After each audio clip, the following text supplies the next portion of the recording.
Gokulam jeweller diamonds కి 5,000 offer, electric bike గెలుపొందే గొప్ప అవకాశం.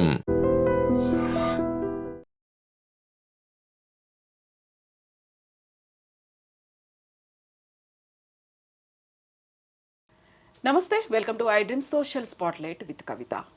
మేఘాలయలో రాజా రఘువంశీ హత్య తర్వాత హనీమూన్ ట్రాప్ అనే ఒక అంశం వెలుగులోకి వచ్చింది. అందులో భార్య సోనమే డబ్బులిచ్చి మరీ లవర్ని ఎంకరేజ్ చేసింది, కొంతమంది కిరాయి హంతకుల్ని పెట్టుకొని చంపించింది అని తెలిసిన తర్వాత ఇప్పుడు సరికొత్తగా విభిన్నమైనటువంటి అంశాలు కూడా తెర మీదకి వస్తున్నాయి. ఒక్కొక్కటిగా పోలీసులు రివీల్ చేస్తున్నప్పుడు సోనం చివరికైతే కన్ఫెస్ అయింది, తనే హత్య చేయించినట్టుగా చెప్పింది. యాక్చువల్గా ఇందులో తప్పు ఎవరిది కనిపిస్తోంది? ఏ కోణంలో ఈ హోల్ ఎపిసోడ్ని చూడాల్సినటువంటి అవసరం ఉంది? మనతో పాటుగా ఉన్నారు సోషల్ యాక్టివిస్ట్ కృష్ణకుమారి గారు. అమ్మ నమస్కారం. నమస్తే. ఇంత ఇన్సిడెంట్ జరిగింది, ఒక పెళ్లి తర్వాత హనీమూన్, ఆ తర్వాత హత్య, ఇవన్నీ అనుకున్నారు. ఆ తర్వాత వెలుగులోకి వచ్చింది, లేదు తనకు ఒక లవర్ ఉన్నాడు, తనే చేయించింది అనేది.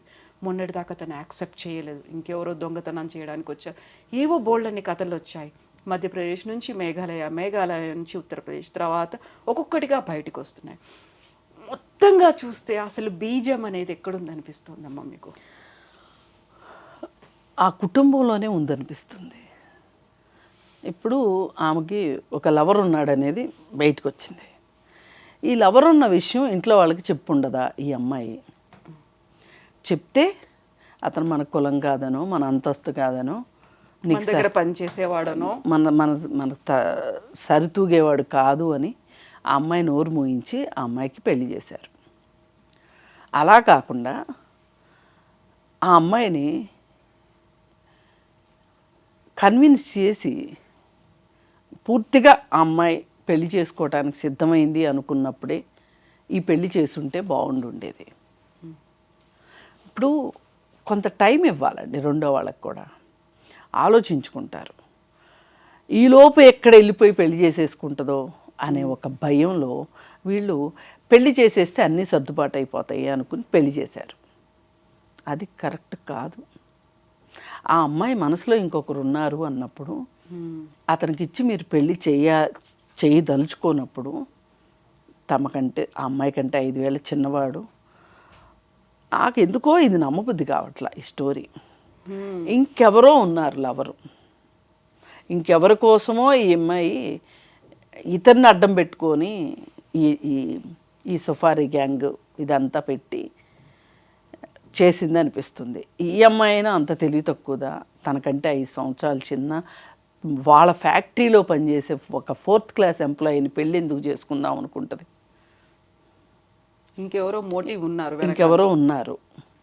అయితే ఇతని ద్వారా ఇది చేసేసి ఇది అసలు బయటికే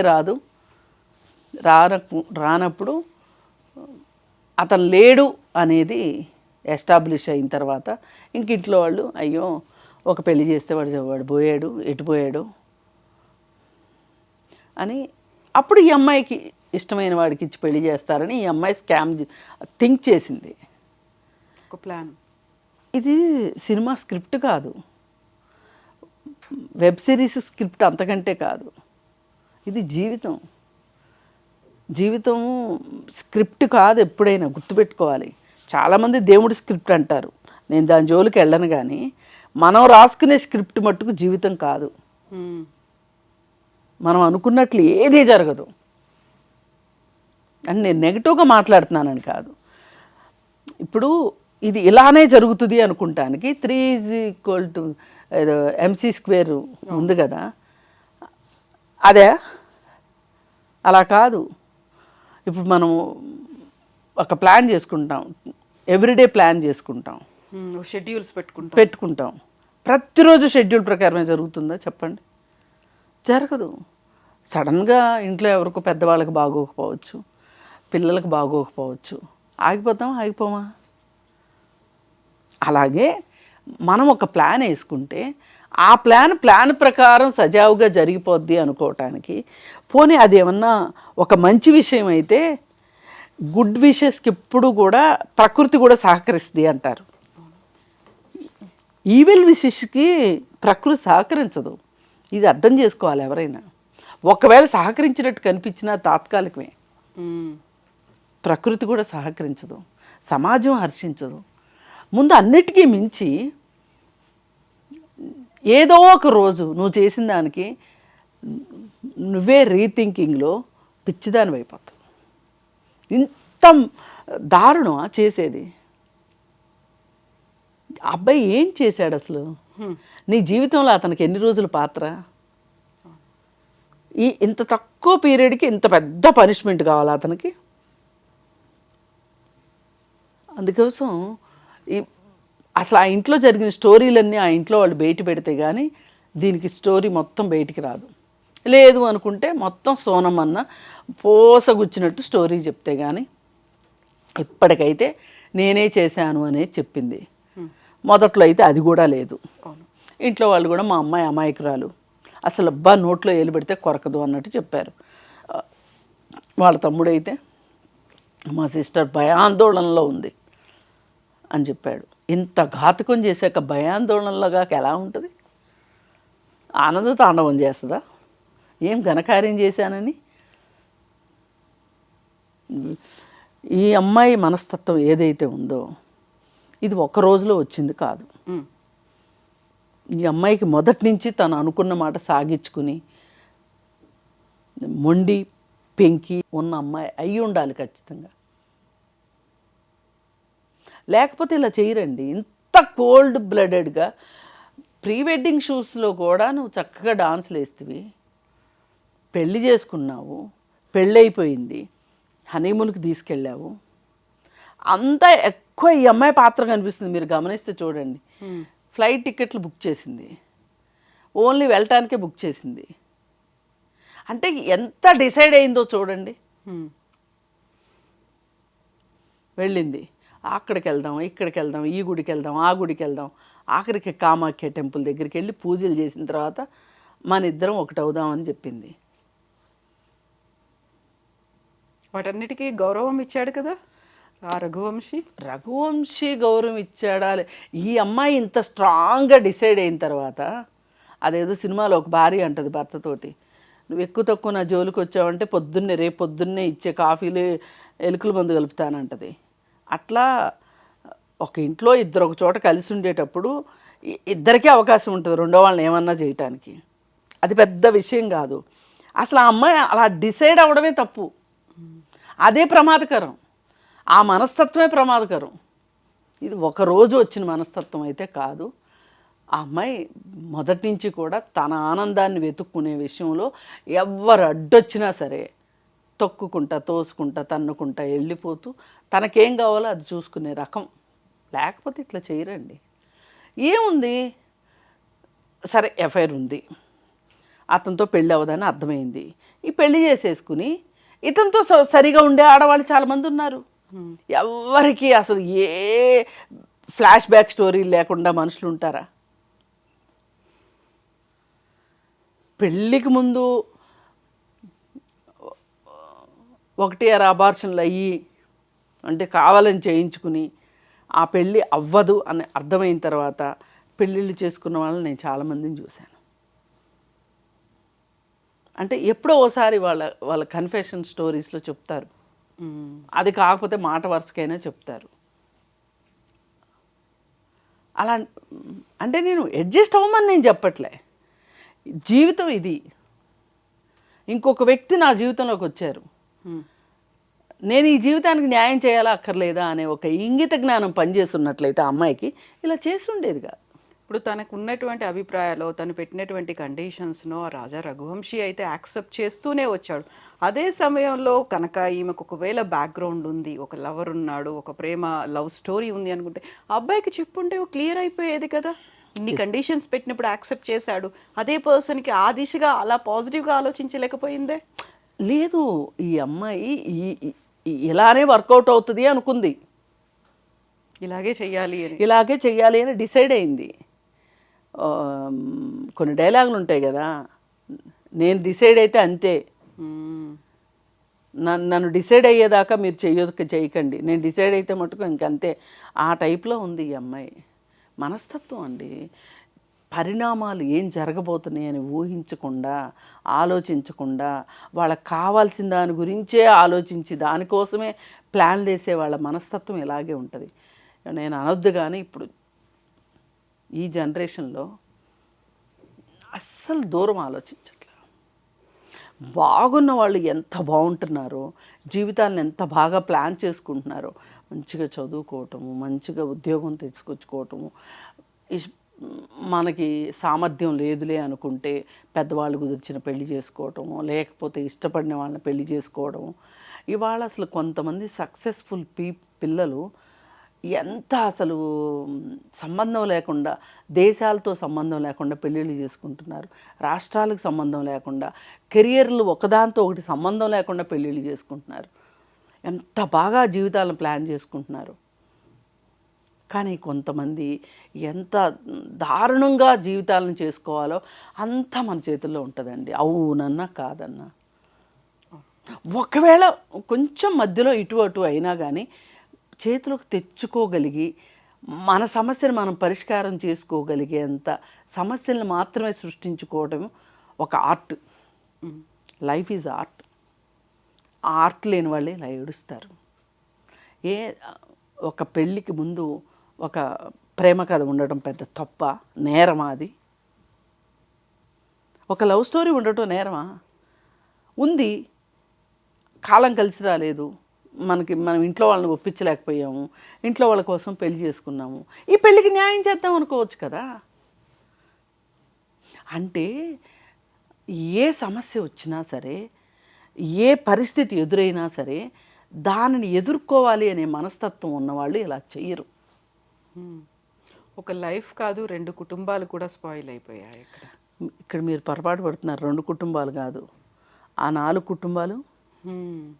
అలా ఎవరు 3 సహాయం అందించిన వాళ్ళు చంపే వాళ్ళు సఫారీయే తీసుకుని ఉండొచ్చు, వాళ్ళ కుటుంబాలు ఉండవా? వాళ్ళు చేసింది కూడా తప్పే కావచ్చు, అయినా కుటుంబ సభ్యులు ఉన్నారుగా. ఎంతమందికి చుట్టారు ఇది?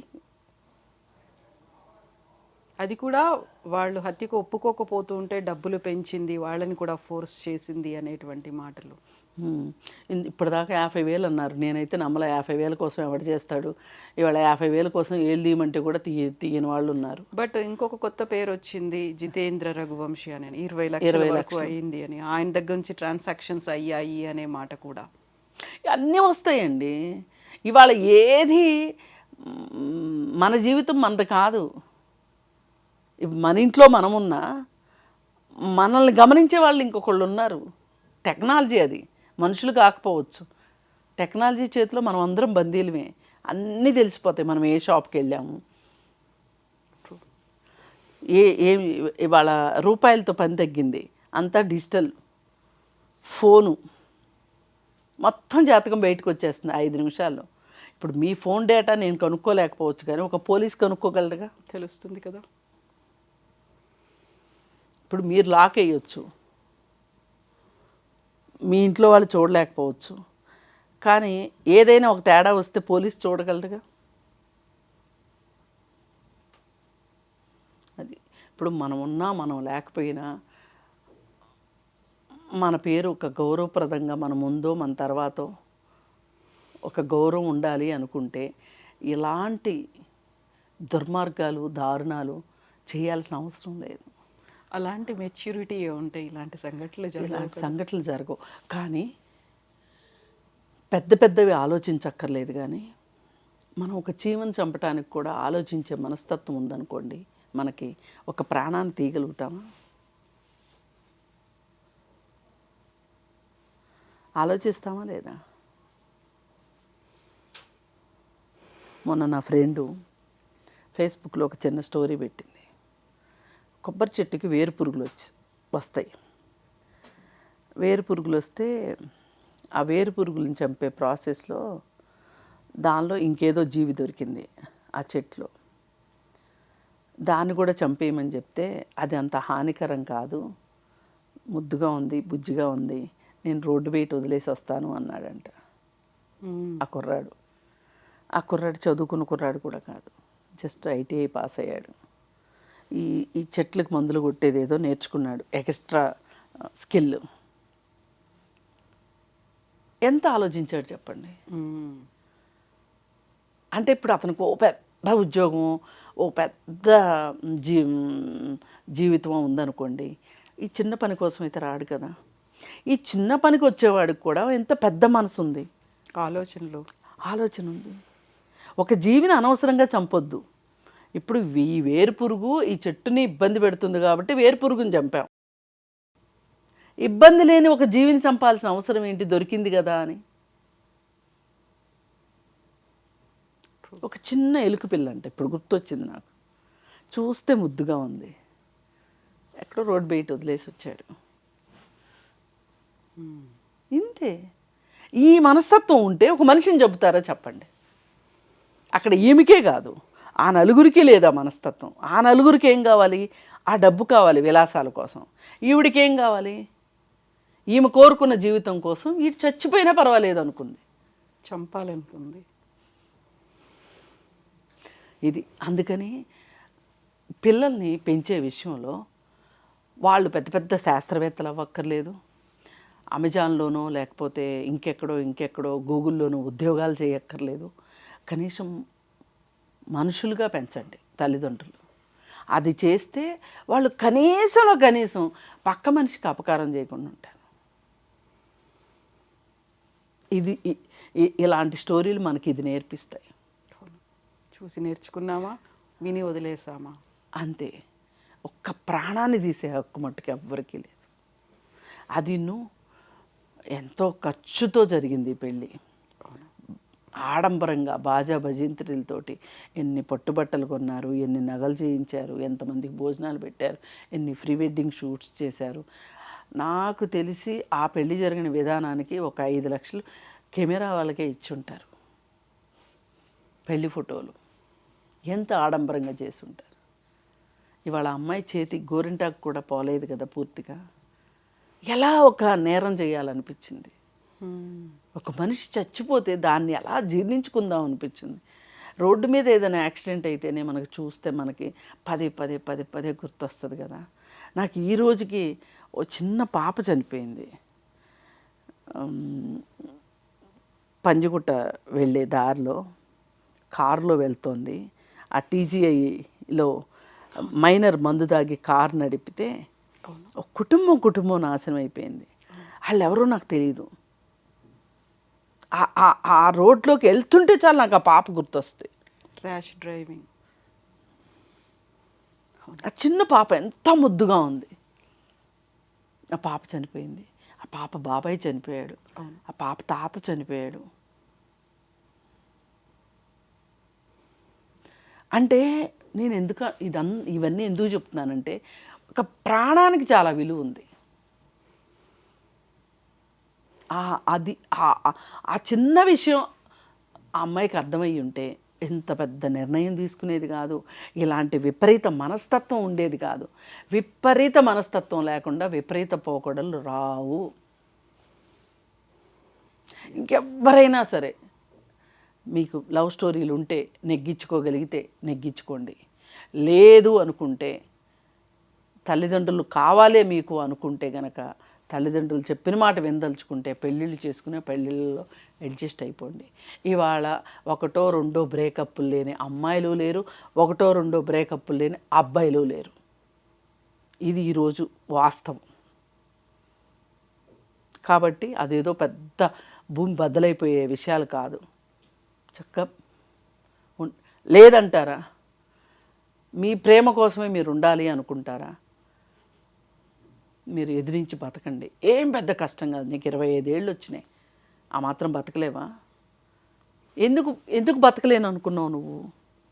ఈ ఆస్తులు లేకపోతే, ఈ అంతస్తులు లేకపోతే, ఈ కార్లు, ఈ ఇళ్ళు, ఈ నగలు లేకపోతే నువ్వు బతకలేను అనుకున్నావు. ఇవి కావాలి.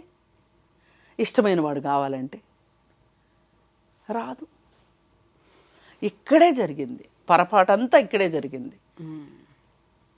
ఈ తల్లిదండ్రులు నెగోషియేషన్స్ వీళ్ళ మధ్యలో తల్లిదండ్రులు గెలిచారని తల్లిదండ్రులు సంబరపడ్డారు. మీరెక్కడ గెలుస్తారు, నేనే గెలవాలి అని ఆ అమ్మాయి చివరికి కటకటాల పాలైంది. అందుకని దయచేసి నిలబెట్టుకోలేని ప్రేమల్లో మునిగి తేలకండి. నిజమైన ప్రేమ అయితే గనక కొన్నాళ్ళు వెయిట్ చేయండి.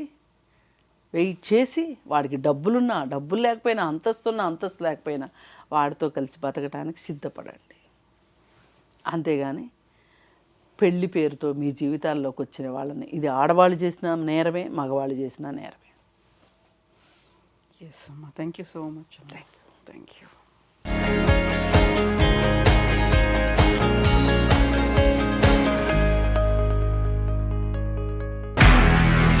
నిజంగా ప్రస్తుతం ఉన్నటువంటి సమాజం దేనికి ప్రయారిటీ ఇస్తుంది? ఆర్థిక సంబంధాల చుట్టూ మాత్రమే తిరుగుతోంది. మళ్ళీ ఎన్నికలంగానే చాలా విరక్తి కలుగుతున్నాం. మంచి అనిపిస్తుంది కదా, లేడీస్ కూడా ఛాలెంజింగ్ జాబ్స్ చేసినప్పుడు చాలా బాగుంటది. ట్రాఫిక్ అసిస్టెంట్స్ గా నియమించిన ట్రాన్స్జెండర్స్ అందరితో సాల్యూట్ చేయించుకుంటున్నారు. ఫుడ్ డెలివరీ ఇవ్వటానికి వెళ్ళినటువంటి డెలివరీ బాయ్ అనిల్ పై కళ్ళ ముందు